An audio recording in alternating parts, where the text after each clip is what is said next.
আলোচনা করব একটি খুবই কার্যকর এবং গুরুত্বপূর্ণ অ্যান্টিফাঙ্গাল ওষুধ নিয়ে, যার নাম হল মাইকন। এই ওষুধটি তৈরি করেছে বাংলাদেশের অন্যতম স্বনামধন্য ওষুধ প্রস্তুতকারক প্রতিষ্ঠান অ্যারিস্টো ফার্মাসিউটিক্যাল লিমিটেড।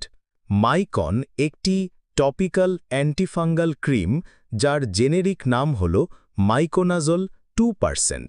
এটি একটি ইমিডাজোল ডেরিভেটিভ, যা ছত্রাক বা ফাঙ্গাস এবং কিছু ব্যাকটেরিয়ার বিরুদ্ধে কাজ করে। মাইকন সাধারণত ব্যবহার করা হয় নিচের সমস্যাগুলোর চিকিৎসায়: মুখের ভিতরের ছত্রাক সংক্রমণ বা oral trash, for eradication of fungal colonisation in the mouth and gastrointestinal tract, for the treatment of superinfections due to gram-positive bacteria. Mycon cream is indicated in dermatomycosis, যেমন টিনিয়া পেডিস বা অ্যাথলিটস ফুট, টিনিয়া ক্রুডিস, টিনিয়া ক্যাপিটাস।